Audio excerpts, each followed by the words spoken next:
modeler တယောက်အနေနဲ့နေ့တိုင်းလုပ်နေရတဲ့ပြည့်စရာကောင်းတဲ့အလုပ်တွေကို automation လုပ်ဖို့ဆိုရင် Dynamo ကမဖြစ်မနေတည်ထားတဲ့တူတစ်ခုပါဒီနေ့မှာတော့ Dynamo script တွေကိုဘယ်လိုပုံစံမျိုးတွေနဲ့သုံးလို့ရတယ်ဆိုတာလေးပြောပြပေးသွားပါမယ်ခင်ဗျာမင်္ဂလာပါ Internet YouTube Channel ကနေကြိုဆိုပါ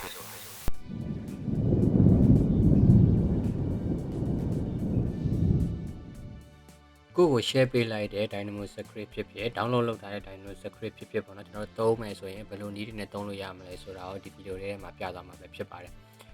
အရင်ဆုံးကျွန်တော်တို့ Dynamo ကိုအရင်ဖွင့်မယ်အဲ့တော့ Rapid တွေက manage တွေကိုသွားပြီးသွားရင် Dynamo ကိုဖွင့်လိုက်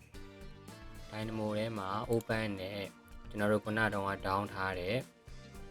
ကျွန်တော်တို့သုံးမဲ့ Dynamo script ကိုရှာပြီးတော့ဒီကောင်ကို open ဆိုရင်လည်းရတယ်ဒါမှမဟုတ်ဒီ script ကို Dynamo ပေါ်ကိုဒီလို drag and drop လုပ်ပြီးတော့ဖွင့်လိုက်ရင်လည်းရတယ်ဒါဆိုရင်ကျွန်တော်တို့ရဲ့ script ကပေါ်လာမှာပဲဖြစ်ပါတယ်အဲ့ဒီနေရာမှာကျွန်တော်တို့ဘာလုပ်ဖို့လိုလဲဆိုရင် input တွေလိုက်ရှာရမယ်ဒီကောင်ကကြတော့ view တွေကို duplicate လုပ်တဲ့ script ဆိုတော့ကျွန်တော်ဒီမှာဘယ် view ကို duplicate လုပ်မလဲဆိုတာကျွန်တော်ရွေးပြမယ်ပြီးတော့ရင် number of copy 5ခုလောက် copy ယူမယ်လို့ပြောလိုက်မယ်ပြီးတော့ရင် duplicate option ဒီလိုနဲ့ duplicate ပဲလို့ပြောလိုက်ပြီးတော့ရင်ကျွန်တော် run ကိုနှိပ်လိုက်မယ်အဲ့ဒါဆိုရင်ကျွန်တော်ရဲ့ project ထဲမှာကျွန်တော်ခုနရွေးလိုက်တဲ့ overall time setting out plan level 2ကို duplicate 5ခုလုပ်ပေးသွားမှာပဲဖြစ်ပါတယ်ဒီနည်းလမ်းကိုသုံးချင်ရင်ကြတော့ကျွန်တော်တို့ script ကို run ချင်တဲ့အခါတိုင်းမှာ Dynamo ကိုဖွင့်ရမယ် note တွေထဲမှာဘယ် input တွေကို user တွေအနေနဲ့ပေးဖို့လိုမလဲဆိုပြီးလိုက်ရှာရမယ်ပြီးတော့ input ထည့်ရမယ်ပေါ့ပြီးတော့ user experience ပေါ့ Dynamo interface ကိုပဲမြင်နေရမှာဖြစ်တဲ့အတွက်ကြောင့် user experience အနေနဲ့လည်းသိပ်ပြီးတော့မကောင်းလှဘူးအားသာချက်ကတော့ဗာလဲဆိုတော့ script ထဲမှာ error တက်တာဖြစ်ဖြစ်ဒါမှမဟုတ်ကို script ကိုပြင်နေတာပဲဖြစ်ဖြစ်ချက်ချင်းပြင်နိုင်တယ်သူက error တက်ပြီဆိုရင်လည်း error ဖြစ်တဲ့ note မှာအဝါရောင်လေးပေါ်ပေးနေမှာဖြစ်တဲ့အတွက်ကြောင့်ချက်ချင်းပြင်လိုက်လို့ရတယ်နောက်တစ်နည်းကကျတော့ Dynamo Player ကိုသုံးတဲ့နည်းလမ်းပေါ့ကျွန်တော်အရင်ဆုံး Rapid Manage တွေက Dynamo Player ကိုဖွင့်လိုက်မယ်ပြီးတော့ရင်ကျွန်တော်တို့ script ကိုတင်ထားတဲ့ folder ကိုရှာမယ်ဒီ folder ထဲမှာကျွန်တော်တင်ထားတဲ့အတွက်ကြောင့်ဒီ folder ကို select မှတ်ပြီးတော့ okay နှိပ်လိုက်မယ်ကိုရမ်းကျင်တဲ့ script ကိုတွေ့ပြီဆိုရင်ဒီနေရာမှာ edit input ဆိုတာလေးရှိတယ်အဲ့ဒါလေးကိုနှိပ်လိုက်မယ်ဒါဆိုရင်ကျွန်တော်တို့ပေးရမယ့် input တွေပေါ်လာမှာပဲဖြစ်ပါတယ်ဒီနေရာမှာ number of copy ဆိုတော့ကျွန်တော်က5ကျွန်တော်5ခုလောက် duplicate လုပ်မယ်လို့ပြောလိုက်မယ် view မှာကျွန်တော် duplicate လုပ်ချင်တဲ့ level 2 overall time setting out plan ကိုရွေးလိုက်မယ်ပြီးတော့ရင် duplicate option မှာကျွန်တော်ရိုးတဲ့နဲ့ duplicate ပဲလုပ်မှာမလို့ duplicate ကိုပဲရွေးလိုက်တယ်ပြီးတော့ရင်ဒီမှာရှိတဲ့ run လေးကိုနှိပ်လိုက်မယ်ဒါဆိုရင် overall time setting out plan ကို copy 5ခုလုပ်ပေးသွားမှာပဲဖြစ်ပါတယ်ဒီနည်းလမ်းကိုသုံးရင်ကြတော့ကျွန်တော် script run ကျင်တိုင်းမှာ Dynamo Player ကိုဖွင့်ပြီးတော့ script ရှိတဲ့ folder ကိုလိုက်ရှာရမယ်ပြီးရင် collagen နဲ့ script ကိုရွေးရမယ် user experience ကတော့ပထမနည်းထက်စာရင်ပိုကောင်းလာတယ် Dynamo Player ရဲ့ user interface ကိုကျွန်တော်မြင်ရမှာပေါ့နော်ဒါပေမဲ့လည်း Dynamo Player ရဲ့ user interface ကကျွန်တော်အနေနဲ့ပြောရမယ်ဆိုရင်အဲ့လောက်ကြီး interface ကောင်းတဲ့အထင်မှာတော့မပါသေးဘူးပေါ့နော်အားသာချက်အနေနဲ့ပြောရမယ်ဆိုရင်တော့ပထမနည်းလိုမျိုး script ကို run ကျင်တဲ့အခါတိုင်းမှာ Dynamo ကိုဖွင့်နေစရာမလိုတော့ဘူး Dynamo Player ကနေပြီးတော့ပဲတခါလေးတန်းပြီးတော့ run လိုက်လို့ရတယ် user friendly လည်းဖြစ်တယ်ပေါ့နော်ဘာဖြစ်လို့လဲဆိုတော့ Dynamo ကိုသုံးရင်ကြတော့ input note တွေကိုလိုက်ရှာနေရသေးတယ် Dynamo Player ကိုဖွင့်ပြီးသွားရင်ကျွန်တော်တို့ဒီနားမှာရှိတဲ့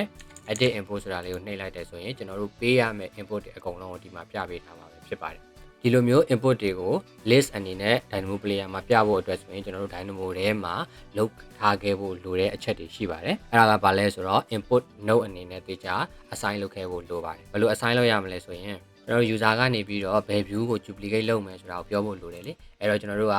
ဒီ view ဆိုတဲ့ note ကိုဒီနေရာမှာ is input ဆိုပြီးတော့ထားခဲ့ပေးရမယ်အဲ့လိုပဲ user ကနေပြီးတော့ဒီ view ကို duplicate ဘယ်နှခုလုပ်မလဲဆိုတာကိုပြောဖို့လိုတယ်အဲ့တော့ဒီနေရာမှာဒီ note ကိုကျွန်တော်တို့ right click input ဆိုပြီးပြောခဲ့ဖို့လိုတယ်နောက်တစ်ခုက user အနေနဲ့ဒီ view ကို duplicate လုပ်တဲ့အခါမှာဘယ်လို duplicate option တွေကိုသုံးကျင်လဲပေါ့နော် duplicate as dependent လားရိုးရိုး duplicate လားဒါမှမဟုတ် duplicate with detailing လားအဲ့ဒီအချက်တွေကိုရွေးဖို့အတွက် user ကဆုံးဖြတ်ဖို့လိုတယ်အဲ့ဒါဆိုရင်ကျွန်တော်တို့ကဒီကောင်းကိုလည်း is input ဆိုပြီးပေးခဲ့ဖို့လိုတယ်ဒါက input note assign လုပ်တာကအဲ့လိုလုပ်ရတာပါဆိုတော့ Dynamo Player ကိုသုံးမယ်ဆိုရင် Dynamo ထဲမှာလုပ်ရမယ့်အဆင့်လေးတွေနည်းနည်းပိုလာတယ်ဆိုပေမဲ့ user friendly လည်းဖြစ်တယ် user experience လည်းကောင်းတယ်ဆိုတော့ user တွေအတွက်တော်တော်လေးအဆင်ပြေနေပါပြီ user interface ကောင်းကောင်းနဲ့သုံးချင်တယ်ဆိုရင်တော့ Dynamo ထဲမှာဝင်ပြီးတော့ပြင်စရာလေးတွေရှိပါတယ်ကျွန်တော်က data shape ဆိုတဲ့ package ကိုသုံးပြီးတော့ user interface ကိုလိုအပ်တဲ့ setup လေးတွေလုပ်လိုက်ပါမယ်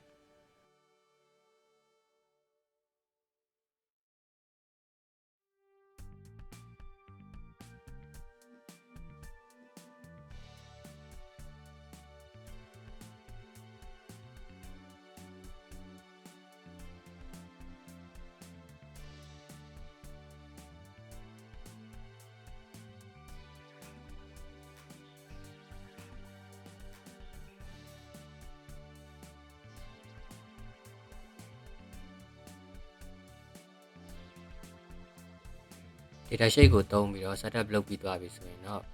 ကျွန်တော်တို့အဲ့ဒါကို Dynamo Player နဲ့ run ကြည့်ရအောင်အရင်ဆုံး Revit တွေက manage ကိုသွားမယ်ပြီးရင် Dynamo Player ကိုဖွင့်လိုက်မယ်ဒီကရင်ကျွန်တော်တို့လိုချင်တဲ့ script ကိုရှာမယ်ဒီတစ်ခါကျတော့ကျွန်တော်တို့က edit input ဆိုပြီးတော့သွားကြရမလို့တော့ဘူးဒီ script ကိုတန်းပြီးတော့ run လိုက်ရုံပဲအဲ့ကျွန်တော် run လိုက်မယ်ဒီမှာကျွန်တော်တို့အတွက် input file လေးကြာလာမယ်အဲ့မှာကျွန်တော် duplicate လုပ်မဲ့ view ကိုရွေးပေးမယ် level 2 over time setting အောက် plan duplicate option က 0 to 9 duplicate ပဲ number of copies က5ခုပြီးရင် duplicate လို့ပြောလိုက်အဲဆိုရင်ဒီမှာကျွန်တော်တို့ကို duplicate ပါပေးမှာပဲဖြစ်ပါတယ်ဒီနည်းလမ်းကိုသုံးရင်ကြတော့ကျွန်တော်တို့က Dynamo Player user interface ပဲမဟုတ်ဘူးပေါ့နော် data sheet ကဒီ multiple input file လေးနဲ့သူ့ရဲ့ user interface လေးကိုကျွန်တော်တို့ဒီမှာမြင်ရမှာဖြစ်ပါတယ်နောက်တစ်နည်းကကြတော့ Revit ရဲ့ native tool တွေလိုပဲ tool တစ်ခုကိုနှိပ်လိုက်ရုံနဲ့ကို run ချင်တဲ့ script ကို run သွားအောင်လုပ်တဲ့နည်းဖြစ်ပါတယ်အဲ့လိုလုပ်ဖို့ဆိုရင်ကျွန်တော်တို့အရင်ဆုံး PyRevit ကို install လုပ်ထားဖို့လိုပါမယ် Revit ရဲ့ tab တွေကြားထဲမှာပေါ်ဖို့အတွက် PyRevit ရဲ့ folder structure နဲ့ file name တွေအကြောင်းသိထားဖို့လိုမယ် PyRevit ရဲ့ extension အနေနဲ့ထည့်မှာမို့လို့ extension file path ရွေးပေးရပါမယ် Dynamo ရဲ့ data sheet package အကြောင်းကိုလည်းသိထားဖို့လိုပါမယ် Dynamo script ထဲမှာ user interface အတွက် data sheet ကိုသုံးထားမယ်ပြီးရင် PyRevit plugin installation လုပ်ထားမယ် PyRevit installation video ကိုကျွန်တော်တို့ channel မှာတင်ပေးထားပါတယ် installation မလုပ်ရသေးဘူးဆိုရင်တော့အဲ့ဒီ video ကိုကြည့်ပြီးတစ်ဆင့်ချင်းလိုက်လုပ်ကြည့်လို့ရပါတယ် description မှာလည်း link ချပေးထားပါမယ်ခင်ဗျာ folder structure အနေနဲ့ကအရင်ဆုံးကျွန်တော်ရဲ့ extension ကိုထားဖို့အတွက် folder တစ်ခုတည်ဆောက်ပါမယ်ဒီနေရာမှာကျွန်တော်တို့ extension အတွက် folder လေးတစ်ခုတည်ဆောက်ထားမယ်ပြီးတော့ရင် extension folder .extension နဲ့ extension folder တစ်ခုတည်ဆောက်ထားမယ်အဲ့ဒီထဲမှာ tab folder တစ်ခုထပ်ပြီးတော့တည်ဆောက်မယ်အထဲမှာ panel တွေထားမှာမလို့ panel folder လေးတွေတည်ဆောက်ဒီ folder ထဲမှာကျွန်တော် bundle ဆိုတဲ့ file လေးတစ်ခုထားဖို့လိုတယ်ပေါ့နော်အဲဒါကြောင့်ကျွန်တော်က PyRevit ရဲ့ tool တစ်ခုကိုသွားလိုက်မယ်ပြီးတော့အဲ့ tool တစ်ခုခုပေါ်မှာ auto ကိုဖိထားပြီးတော့ left click ချက်နှိပ်လိုက်မယ်အဲ့ဒါဆိုရင် tools တွေရှိတဲ့ folder တွေကိုရောက်သွားမယ်အဲ့ဒီထဲမှာကျွန်တော် tab folder တစ်ခုကိုယူပြီးတော့ဒီ bundle file လေးတစ်ခုကို copy ယူလိုက်မယ်ပြီးတော့ရင်ကျွန်တော်ခုနလုပ်နေတဲ့ folder တွေကိုပြန်လာထည့်ဒီ bundle file လေးကိုကျွန်တော်နည်းနည်းပြင်ဖို့လိုတယ်ဒီထဲမှာကျွန်တော်တို့ရဲ့ panel name တွေကိုရေးပေးဖို့လိုတယ်အခုကတစ်ခုလေးရှိသေးတာဆိုတော့ဒီတစ်ခုလေးကိုပဲကျွန်တော်ရေးလိုက်မယ်ပြီးရင် save လိုက်မယ်ပြီးရင်ဒါကိုပေးလိုက် panel folder ထဲမှာကျတော့ push button လေးတစ်ခုကျွန်တော်ဖန်တီးမယ်ဒီထဲမှာကျွန်တော်တို့ရဲ့ script ကိုလာထည့်ရမယ်ကျွန်တော်တို့ရဲ့ script ကဒီ script အဲ့လေးကို copy ယူလိုက်မယ်ကျွန်တော်တို့ခဏလုပ်နေတဲ့ folder ကိုပြန်သွားပြီးထည့်လိုက်မယ်ဒီမှာအရေးကြီးတာကဒီ script ကို name ပြောင်းပေးဖို့လိုမယ် script.dyn ပေါ့နော် Dynamo file ဖြစ်တဲ့အတွက်ကြောင့် .dyn နဲ့ဆုံးလိုက်မယ်အရှိမတော့ကျွန်တော်တို့ name ကကျတော့ script လို့ပဲရေးပေးရမယ်ဒီ push button file ထဲမှာလည်းကျွန်တော်တို့ bundle တစ်ခုထားပေးဖို့အဲ့တော့ကျွန်တော် PyRevit ထဲကခုနလိုပဲ auto ကိုဖိထားပြီးတော့ left click နဲ့သူတို့ tools တွေထားတဲ့နေရာကိုပြန်သွားမယ်ပြီးတော့ဒီ push button ထဲမှာရှိတဲ့ bundle file တစ်ခုကိုကျွန်တော် copy ယူလိုက်မယ်ပိတ်လိုက်မယ်ပြီးရင်ကျွန်တော်တို့ခုနလုပ်နေတဲ့ folder ထဲပြန်လာမယ်ဒီထဲမှာ paste ချထားလိုက်မယ်ဒီ bundle file ထဲမှာလည်းကျွန်တော်နည်းနည်းပြင်မယ်ကျွန်တော်မလိုတဲ့ဟာတွေဖြတ်ပြင်မယ်ပြီးရင်ဒီကောင်ကတော့ title ဒီကောင်ကကျတော့ description ပြီးရင်ဒီကောင်ကလည်း save လိုက်မယ်ပြီးရင်ဒါကိုပိတ်လိုက်ကျွန်တော်တို့ရဲ့ tool လေးမှာဒီလိုမျိုး icon လေးတွေပေါ်ဖို့အတွက်ဒီထဲမှာ icon file လေးတစ်ခုထည့်ပေးဖို့လိုတယ်ပေါ့နော်အဲ့တော့ကျွန်တော်အရင်ဆုံး PyRevit ရဲ့ဒီနေရာလေးကိုတွားလိုက်မယ်ပြီးတော့ရင်ကျွန်တော် icon အဲ့လိုရေးထားတဲ့နေရာလေးရှိတယ်အဲ့ဒါလေးကိုကျွန်တော်ချက်နေလိုက်အဲ့ဒါဆိုရင်ကျွန်တော်တို့ကိုဒီ website ကိုခေါ်လာလိမ့်မယ်ဒီနေရာမှာကျွန်တော်ဒီ icon လေးလိုချင်တယ်ဆိုရင်ဒီ icon လေးကိုတစ်ချက်ထောက်လိုက်မယ် download ကိုနှိပ်လိုက်မယ်ပြီးရင်ဒီထဲကအသေးဆုံး site တစ်ခုကိုရွေးပြီးတော့ကျွန်တော် download ကိုနှိပ်လိုက်မယ်ကျွန်တော်ခုန download လုပ်လာတဲ့ icon လေးကိုကျွန်တော်တို့ရဲ့ file လေးကိုလာထည့်မယ်ပြီးတော့ရင်သူ့ရဲ့ name ကိုကြတော့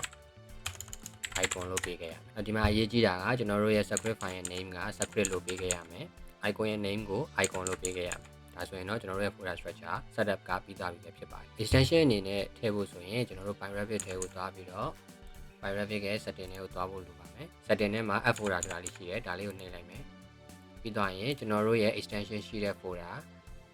ဒီ ဒီ folder ကိုကျွန်တော်နှိပ်ပြီးဝင်လိုက်မယ်ဒီ .extension ဆိုတာမြင်တဲ့အထိကျွန်တော်နှိပ်လိုက်မယ်ပြီးသွားရင် select folder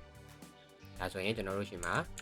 extension အနေနဲ့ဝင်သွားပြီ save setting and reload ဆိုတာလေးကိုနှိပ်လိုက်ဒါဆိုရင်တော့ replicate tab တွေကြားထဲမှာကျွန်တော်တို့ထည့်ထားတဲ့ test ဆိုတဲ့ tab လေးတစ်ခုပေါ်လာမယ်ဒီမှာလည်း test ဆိုတဲ့ panel လေးတစ်ခုထပ်ပေါ်လာမယ်ဒီထဲမှာကျွန်တော်တို့ထည့်ထားတဲ့ tool လေးတစ်ခုပါလာဒါဆိုရင်ကျွန်တော်တို့စမ်းကြည့်အောင်ကျွန်တော်တို့ရဲ့ duplicate views ဆိုတဲ့ tool လေးကိုနှိပ်လိုက်မယ်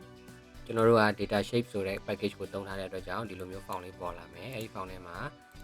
ကျွန်တော် level 2 over time setting of plan ဆိုတဲ့ view ကိုရွေးလိုက်မယ်ပြီးသွားရင် view duplicate မလို့ duplicate ကိုရွေးတယ်ပြီးသွားရင် duplicate 5ခုလုံးမှာမလို့5လို့ရွေးလိုက်တယ်ပြီးသွားရင် duplicate လုပ်ပြလိုက်အဲဆိုရင်တော့ကျွန်တော်တို့ကို duplicate 5ခုလုပ်ပေးတော့မှာပဲဖြစ်ပါတယ်ဒီနည်းလမ်းကိုသုံးမယ်ဆိုရင်တော့အားသာချက်အနေနဲ့က native tools တွေလိုပဲလွယ်လင်းတကူသုံးလို့ရမယ် one click နဲ့ကျွန်တော်တို့ရဲ့ script က run သွားမှာဖြစ်ပါတယ်ပြီးရင် input တွေပေါ်လာမယ် user input ပေးလိုက်တာနဲ့သူက run သွားမှာပေါ့နော် user friendly အရင်ဖြစ်တယ် tool တွေစုထားပြီးတော့ကျွန်တော်တို့ကိုယ်ပိုင် tool တစ်ခုအနေနဲ့သုံးလို့ရတယ် user interface ကလည်း data shape ကိုသုံးထားတဲ့အတွက်ကြောင့် dynamo player လိုမျိုးမဟုတ်ဘူးကျွန်တော်တို့အတွက် input form လေးတစ်ခုပေါ်လာမှာပေါ့နော်ဒီနည်းလမ်းလေးကတော့ user experience အကောင်းဆုံးနည်းလမ်းဖြစ်ပါတယ်သူထပ်ပိုကောင်းတဲ့ user experience နဲ့ user interface လိုချင်တယ်ဆိုရင်တော့ Python နဲ့ရေးလို့ရပါသေးတယ် Okay အခုလောက်ဆိုရင်တော့ dynamo script တွေကိုဘယ်လို run ရမလဲဆိုတာကိုအကြံဉာဏ်လောက်တော့သိပြီလို့ထင်ပါတယ်နောက်ထပ်အခုလိုမျိုးဗီဒီယိုလေးတွေထပ်လုပ်ပေးသွားမှာဖြစ်တဲ့အတွက်ကြောင့် channel ကို subscribe လုပ်ထားဖို့မမေ့ပါနဲ့နော် Okay see you in the next video